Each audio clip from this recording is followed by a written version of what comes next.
So good morning everyone. এখন ঘুরিতে 11:30 আর আমি বাইরে থেকে ঘুরে চলে এসেছি। তো আমি গেছিলাম বাজার মাছের জন্য। তো দেখো আমি নিয়ে চলে এসেছি বড় সাইজের কাতলা। হ্যাঁ, আজকে কাতলার উপরে একটা প্রিপারেশন তোমাদের সঙ্গে শেয়ার করব। এই গরমের জন্য একেবারে চোখ জুড়ানো আর মন ঠান্ডা করার মতন একটা রেসিপি, ধনিয়া কাতলা। আর মুড়িঘণ্ট করব। মুড়িঘণ্ট রেসিপি যদিও আগে দেওয়া আছে, তার জন্য আর রিপিট করব না। তো করব দুটোই। তো ধনিয়া কাতলাটা তোমাদের সঙ্গে শেয়ার করব, অবশ্যই সঙ্গে থেকো। আমি এখন মাছটা পরিষ্কার করে নিই, তারপর আর ধনিয়া কাতলা করতে আমার সব থেকে আগে যেটা লাগবে সেটা হলো ধনে পাতা। আমি ধনে পাতাটা ছাড়িয়ে দেখুন জলে ভিজিয়ে রেখে দিয়েছি, একদম ফ্রেশ ধনে পাতা কেটে রেডি করে রেখেছি। আর এদিকে হয়ে গেল এই যে কাতলা মাছ। আর এটার জন্য যে পেস্টটা আমাকে তৈরি করতে হবে, তার জন্য লাগবে কয়েক কোয়া রসুন, কিছুটা কাঁচা লঙ্কা, ঝালটা অবশ্যই আপনারা আপনাদের টেস্ট অ্যাকর্ডিং করে নেবেন। আর লাগবে আমার একটু বড় সাইজের টমেটো। তো এটা পুরোটাই হবে পেস্ট, আর ধনে পাতাটাও পেস্ট হবে। তো চলুন আমি আগে পেস্টটা রেডি করে নিই। সো আমি এখানে 7 পিস মাছের উপরে করছি। আপনারা চাইলে বেশিও করতে পারেন অথবা কমও করতে পারেন, বাকিটা আপনারা মেজারমেন্টে আপনাদের মতন করে নেবেন। এখানে যেহেতু আমি 7 পিস মাছের উপরে করছি, তাই এখানে আমি সেই পরিমাণে ধনে পাতাটা নিয়েছি, কারণ এটাই আমার গ্রেভিটা তৈরি হবে। আর এটা রেডি হয়ে যাচ্ছে আমার মুড়িঘণ্টর জন্য। তো চলুন প্রিপারেশনটা রেডি হোক আর আমি করতে থাকি। আগে আমি মাছের মধ্যে দিয়ে দেবো পরিমাণ মতো নুন আর হলুদ।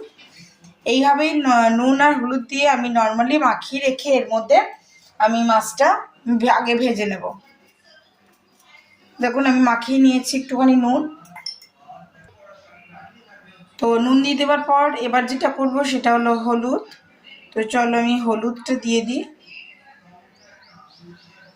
তো আমি নুন আর হলুদটা দিয়ে খুব ভালো করে মাছের গায়ের মধ্যে মাখিয়ে নেব। তো এটা মাখিয়ে নেবার পর যেটা করব, মাছগুলো আমি খুব ভালো করে মেখে নেব। আমি মুড়িঘণ্টর মাছটাও একবারই ভেজে ফেলবো, মানে মাথাগুলো আর কি। তো দেখুন আমি ভালো করে ঘষে ঘষে মাছগুলোকে হলুদ নুন মাখিয়ে ফেলেছি। আর এবারে বেশ ভালো করে কড়া করে মাছটা আমি ভেজে নেব। খুব কড়া করবেন না, আবার একেবারে লাইটও রাখবেন না, ঠিক আছে? তো চলুন মাছগুলো ভেজে ফেলি। সো বসিয়ে ফেলেছি, দেখতেই পাচ্ছেন আমি এখানে কড়াইটা বসিয়ে ফেলেছি গরম হওয়ার জন্য। আর এর মধ্যে আমি দিয়ে দেবো পরিমাণ মতন তেল, যাতে আমার মাছগুলো সমস্ত ভাজা হয়ে যায় খুব ভালো হবে। আমি এখানে ধারার তেল ইউজ করছি। পুরো রেসিপিটাই আমি সরষের তেলের উপরে করবো। তো চলুন মাছের তেলটা খুব ভালো করে গরম হয়ে যাও। হিট হয়ে যাওয়ার পরে আমি মাছগুলো এক এক সমস্ত ভেজে নেব। তো আমি দিয়ে দিয়েছি, আমি দিয়েছি এখন 3 পিস মাছ।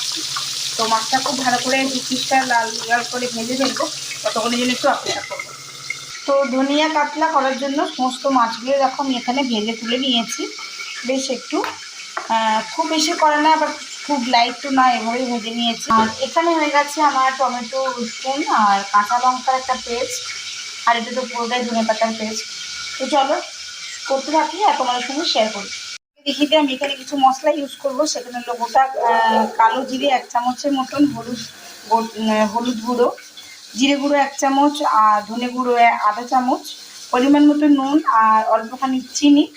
তো চলো আগে আমি কড়াইটা বসিয়ে দিয়েছি, কড়াইতে দিয়ে দেবো এখন সরিষার তেল। তোমাদেরকে বললাম রেসিপিটা কিন্তু আমি আজকে সরষের তেলের উপরেই করবো। তো কড়াইতে আমি এখন সরিষার তেল দিয়ে দিলাম। এরপর দিয়ে দেবো আমি একটু কালো জিরে। তো কড়াইতে আমার কালো জিরেটা বেশ ভালো করে দেখো গরম হয়ে গেছে।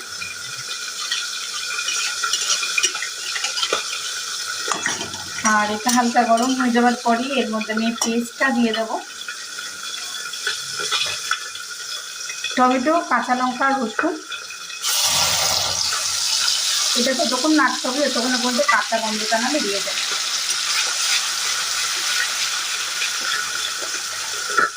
এটা হালকা নাড়াচাড়া করতে করতে এর মধ্যে আমি ধনেপাতা পেস্টটা মিশিয়ে দেবো।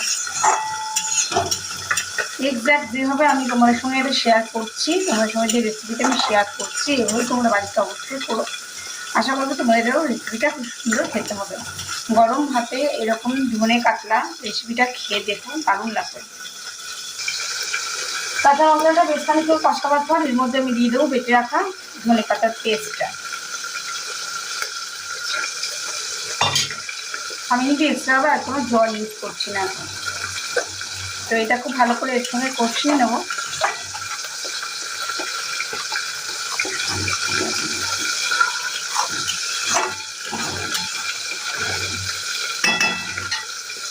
গরমের জন্য পারফেক্ট একটা রেসিপি, অবশ্যই ট্রাই করো। গরম ভালোই পড়তে শুরু হয়ে গেছে।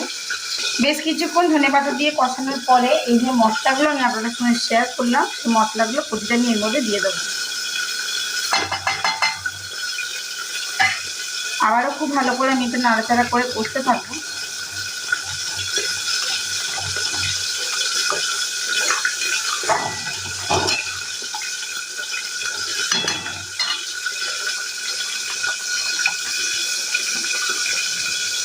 এই মুহূর্তে আমি এখন গ্যাসটা একটু কম করে দেবো, কারণ এটা খুব ফুটে উঠবে আর কি। তো মশলাটা আমার একবারে কষা কষা হয়ে গেছে। আমি এর মধ্যে দিয়ে দেবো একটুখানি জল, আর এবার ভিজে রাখা মাছগুলো আমি এর মধ্যে ছেড়ে দেবো একে একে। তো এখানে গ্রেভিটা আমার একদম রেডি হয়ে গেছে, দেখতেই পাচ্ছি। আমি এবার ভেজে রাখা মাছগুলো এর মধ্যে একে একে দিয়ে দেবো।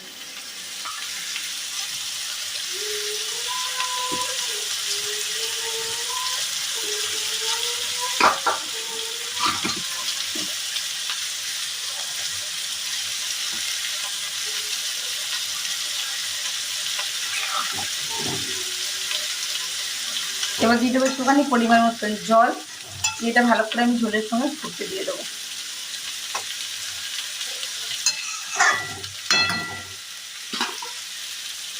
এবার এর মধ্যে একটু আমি জল দিয়ে দেবো ফোটার জন্য, তারপর এটা একটু ঢাকা দিয়ে দেবো।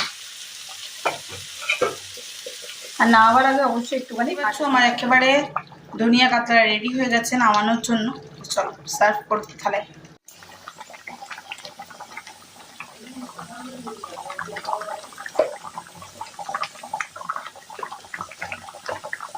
নামাবার আগে আমি দিয়ে দিলাম ঘি, আর দিয়ে দেবো একটু গরম মশলা,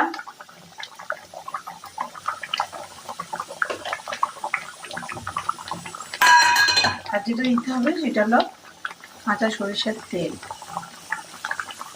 একদম গরম ভাতের জন্য পারফেক্ট তৈরি হয়ে গেছে।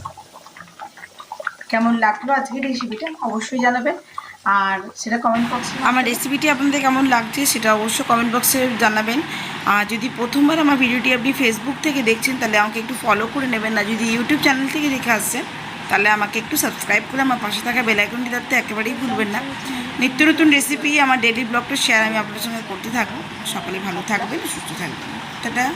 আমুঠির জন্য অবশ্যই ডাল, ডাল ছাড়া হয় না, এখানে মাছ ভাজা।